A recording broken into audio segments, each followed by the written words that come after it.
Welcome to the Global Medical Device Podcast, where today's brightest minds in the medical device industry go to get their most useful and actionable insider knowledge direct from some of the world's leading medical device experts and companies.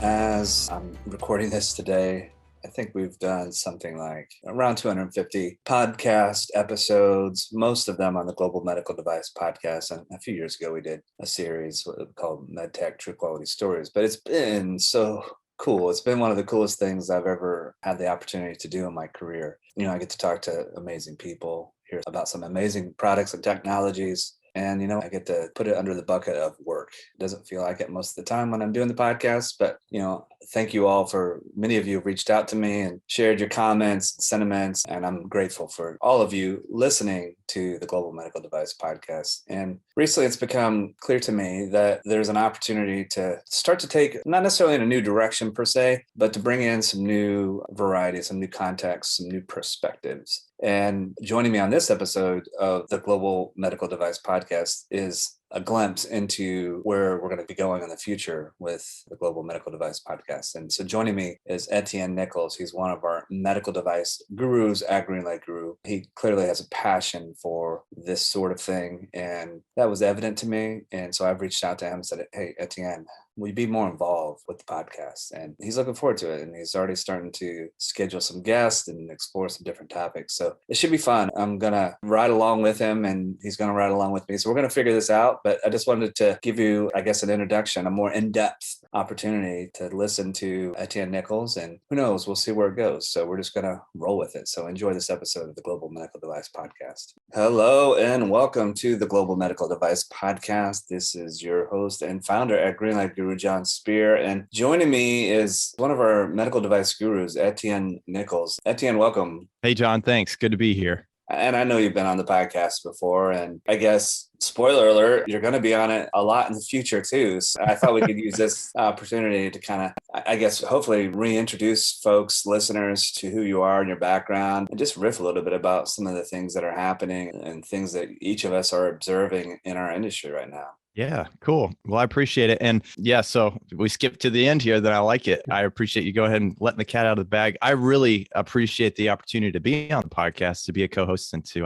work with you, to work with other medical device professionals. So yeah, I'm excited about the path forward. Yeah. And, you know, for me, you made that choice pretty obvious because you do such a good job, like creating little videos and snippets and things. Like you'll put something out on LinkedIn about, you know, a new thing that the Greenlight Guru is doing or a topic that you're passionate about. And I don't know if it comes natural to you, but it's clear to me that you definitely have a passion for doing this sort of thing. Well, yeah, it's a lot of editing for sure. But yeah, and it's interesting because, you know, when I came to Greenlight Guru, part of what kind of led me here was the desire for things to be better, you know, as far as like documentation and so forth. And just coming here and seeing what Greenlight Guru is doing for the industry, that's really what fuels my ability to go on LinkedIn and post those things, even when I'm thinking, okay, what's somebody going to think of this? But no, if this helps somebody, it matters. And so it makes it a lot easier.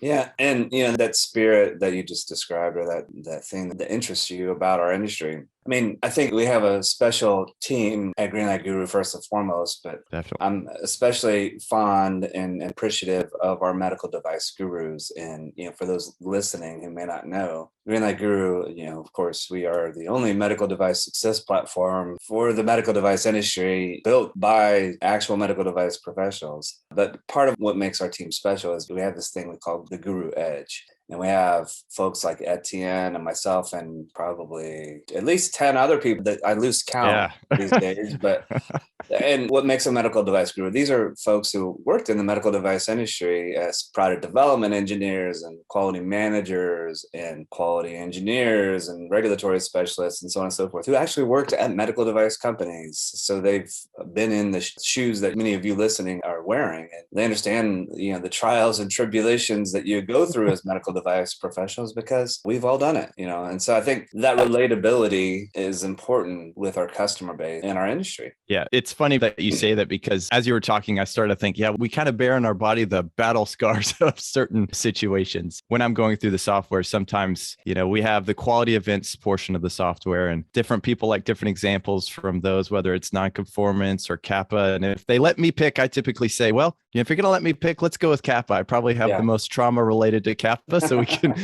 we can do that. But well, I mean, we've all seen things in our career, and this is the other cool thing is like no one guru has all the answers on our team, self included. And I know a lot of people are like, oh my gosh, I bet you've been through. I think no, I have no experience with that, zero. But I know somebody who does, and so I'll send a quick note. We use this internal messaging tool called Slack. We have a channel just for our gurus. I'm like, hey, who knows about this? And sure enough, within minutes, somebody knows. And that's awesome. So to have that expertise. I mean, I've said this kind of jokingly before, but I think it's probably true. I don't know how to measure it anyway. So we'll just leave it as something out there that maybe somebody can investigate for us. But I think there's more medical device experience at Greenlight Guru than at most medical device companies. Yeah, it's really impressive to me. And maybe one of the ways you could quantify that is, most medical device companies are very pointed in a certain specific area, whereas at Greenlight Guru, it's a wide swath. You have electrical, mechanical, the software, just so many different things, packaging, experts, production, labeling.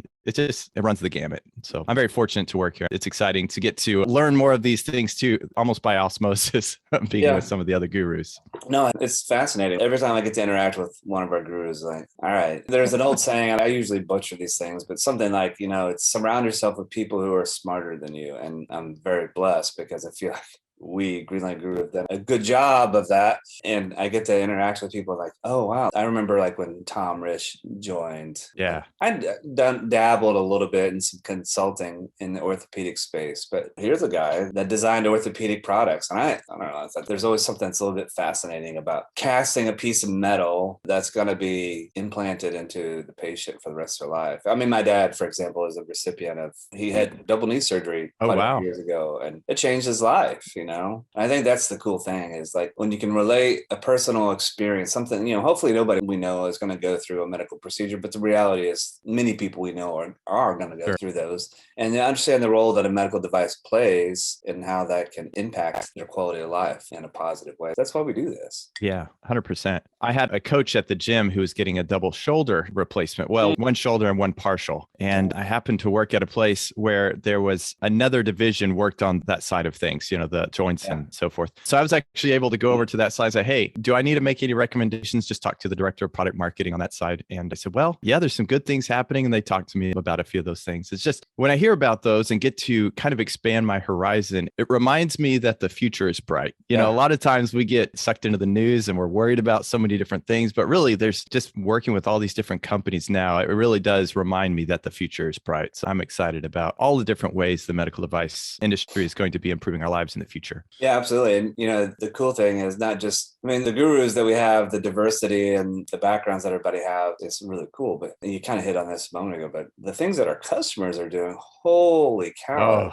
Oh. Wow, I didn't even think of that. That's cool, So yeah, that's kind of fun for all of us to get that kind of exposure to really the leading edge technology. And folks listening, hopefully many of you are doing some of these fun things too, but there's some really cool things right now that are happening. And I can't wait to hear about some of these products getting to the market. So it's going to be a fun time. But I guess with that in mind, as we're recording this, it's toward the tail end of 2021, which I think most people would agree the past couple of years have been maybe the weirdest couple of years in the history of humanity. But nonetheless, knowing that 2022 is right around the corner, or maybe as this is airing, maybe it's already 2022. But what do you see? What sort of themes or trends or observations do you have as far as what's going on? And I know I'm hitting you very unprepared if we didn't talk about what we were going to talk about. So I'm just throwing this out. Yeah, my mind's racing a little bit in a couple different directions, trying to think. I would say data-driven decision-making is going to be one of the biggest things. And it's one of the things that, you can talk about artificial intelligence and some of the different things like that. And that is really cool. It's exciting to hear about those different sections. But the data-driven decision-making is probably the thing I'm most excited about. It's not the sexy,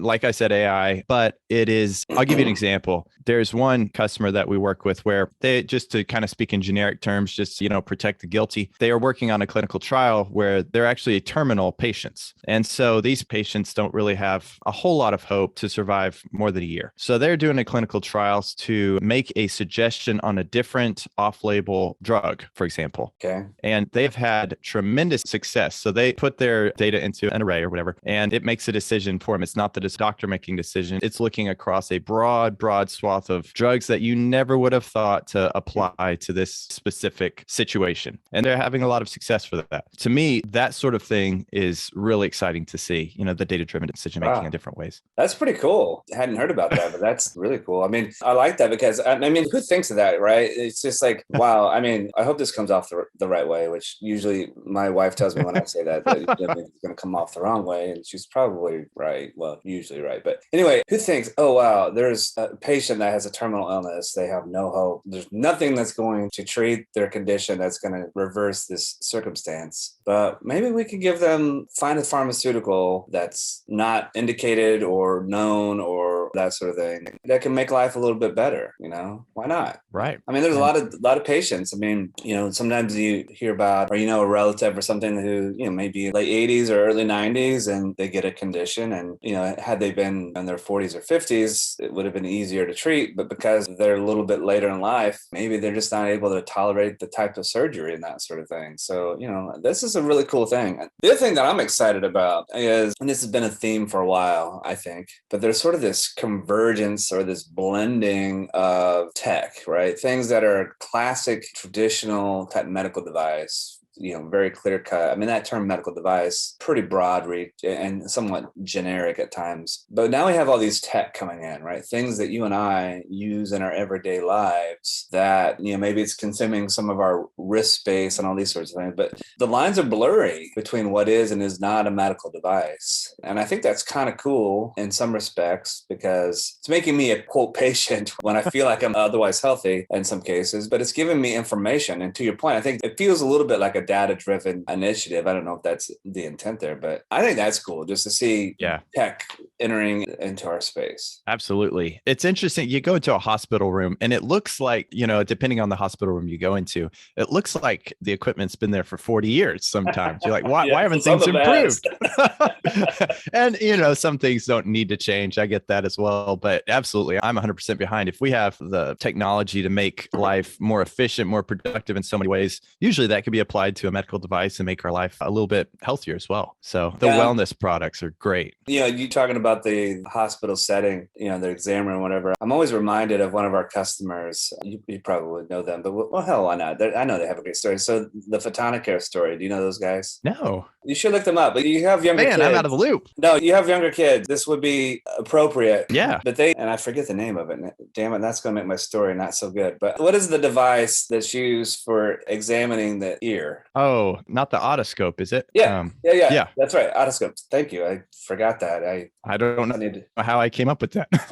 Okay. But you said something in a hospital that's been there for like 40 years. But otoscope's been there for, I think it was like 100 or something crazy like that. Now, invented, and there's basically no tech there. It's just like a flashlight. Yeah. More or less. I mean, I'm over. Ring with a magnifying glass. Yeah. Right. But the guys that started Photonicare, sort of their inspiration is the misdiagnosis of ear infections with kids. And the phenomena of the overprescription of antibiotics. And when I heard that story, I could immediately relate because when my kids are younger, especially with my son, he had quite a few ear infections.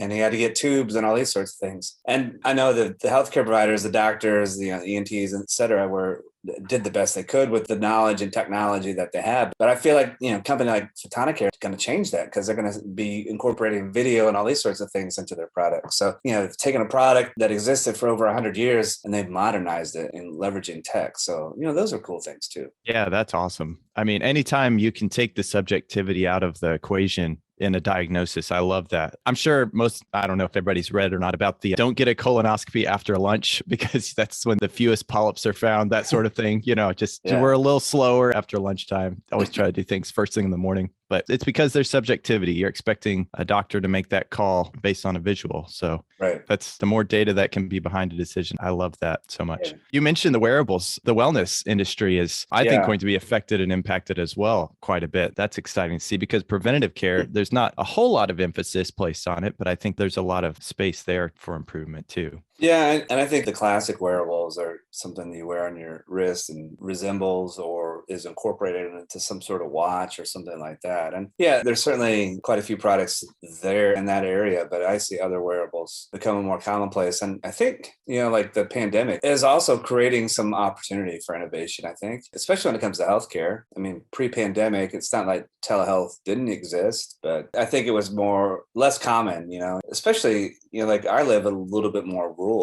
Telehealth would be a huge benefit to a lot of folks who are rural in different parts of the country. Because, we're restricted. We're sort of homebound or homebound more than maybe what we were a couple of years ago. So I see wellness, to your point. I see telehealth being another area that's going to grow. And products that are more home use, I could see that growing, which, there's other challenges with that. Absolutely. So the home use, that's actually one of the company that I was working for prior to coming to Greenlight Guru. They were working on a drug delivery product. And the goal was to prevent or kind of help patients who had to go into the hospital to have an infusion to allow them to have the freedom to do that at home. And it's a really cool story on their side. It's really exciting what they're doing over there. And just things like that, it's really neat to see. I was at a conference actually I started to say last year. You mentioned 2022 and it's in my head. I'm like, is this 2022? No, it's still 2020. For me, it's 21 right now. Yeah, it's still 21. Got to talk to an inventor. I don't know. He's an interesting guy in a lot of different ways. And he's working on and has got the funding for and has a working prototype of a continuous glucose monitor that's non-invasive. And he got the idea because his wife nearly died of diabetes and some things like that. So he said, man, we need to be following this all the time. And I just love that stories of people scratching their own itch, and he used that multiple times. Like, I saved my wife's life and I saved my own life because turns out I was headed that direction as well. So I just think that's super cool to hear those stories as well. Yeah. I mean, and, diabetes,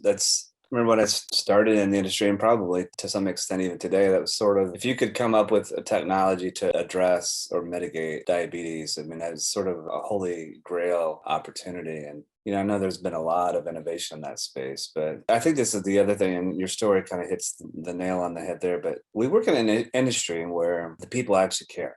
Okay, yeah, there's a couple of bad apples, but people who work in the medical device industry, they care about it. And I hope other people in other industries also care about what they do. But I just feel blessed to do this. And, I'm not going to retell this story because you've probably heard it before, and plenty of other people listening have heard it before too. But there was a moment and I'm glad it happened early in my career, where I had a light bulb moment. It's like, oh, this is why I'm doing this. And I think a lot of medical device professionals, they kind of have their own light bulb or epiphany moment where it's like, oh, okay, now I get it. And then once you get it, you can't unget it. It's contagious in a good way. Yeah. It's like there's a line that's been drawn, and anything on the other side of that is, you don't want to go there. Yeah. I had in college, maybe a similar situation. Not necessarily, I wasn't in the medical device industry yet, but I think it's when caring about medical devices sort of popped up. My brother had some issues that landed him in the hospital, and we were very concerned that he might not make it. He was there all summer long, but at the end of the summer, he said, I got to get back to college. So let me out of here. So he just muscled through. Is an impressive guy. A lot of respect for him. But fast forward into my manufacturing career, I would go out to the manufacturing floor if we had a rush order or something of, it was neurosurgical equipment. It was a stereotactic surgical equipment that they used, and a lot of workmanship involved. And when we had a lot of orders come in, sometimes we tried to get them through as quickly as possible, but they would see me coming. I'd come out there and I'm like, guys, I got to make a quick speech. And they're like, oh, Etienne's going to go, long again. And I'm like, guys, I tell them about my brother in a lot more detail. I'm like, the things that we do matter so much. Okay, you guys aren't building, Kia Rios. You guys are building the Lamborghini. And so take the time and do it right. And they'd roll their eyes at me and then get back to work. But it matters. What we do really does affect people. So first of all, you're not a brain surgeon, but even more important, you help make the tools that brain surgeons use. So that's pretty damn important. So that's kind of cool. Residual effects. But don't you reach some people in that manufacturing environment for sure. Early in my career, I was a product development engineer, but the company I worked for, I didn't know this at the time. And actually, I kind of found this out the hard way. That also meant that I was the manufacturing engineer because we were engineering light. Let's just say we didn't have engineers to fill the various disciplines within the gamut. We didn't have manufacturing quality engineers that you were the engineer many times that were going to do all of those things. But I developed really close relationships with the manufacturing departments that built the products that I was designing, and not just the ones that I was designing, but the others in our business unit. And this is a trick, and I don't mean for it to sound like nefarious or shady. It's quite the opposite, actually. So I hope some folks out there listening can take this and apply this. But I found that when you can explain to people what the product does and how it's going to be used and what sort of disease conditions or situations where this product is going to be beneficial, you get a different kind of pride, a sense of ownership. You know, a little bit of that person now gets a little bit of agency with that product that they're involved with. And I just encourage people to share that with others on your team who may or may not understand that. Just take a few extra moments. It's, you know, just to give them some perspective on what it is that they're doing and why it matters. Yeah, absolutely. If I go back to that conference, I actually got to moderate a panel with multiple people who had started and sold companies. And the piece of advice that really stuck with me that they gave, they said, just same thing you said, just share those customer stories. Right. And I took that and kind of flipped it in my mind. I'm thinking, okay, if a product has impacted me, maybe I should share my story with that company because that could be the difference in, them moving forward. So I definitely encourage people to do that. Yeah. I know I've heard you talk about the FDA and you say, I'm a fan of the FDA. And I don't know if you experienced this. I experienced a low to high experience of the FDA. My initial thought, I was like, man, this paperwork, this industry, this regulation. But as I moved forward in my career, I got to the point where I thought, wow, this actually is a good thing. And I'm actually trying to figure out a way to write this out so it makes sense. They don't put up a speed limit sign. I'm going to try to use this illustration. You tell me, oh, whoa, you're way off base. When I was a kid, well, I call myself a kid. When I was a teenager, I had a motorcycle. It was a fast motorcycle. We would go around curves much faster than we thought. We'd see that speed limit sign. We'd say, okay, it says 25.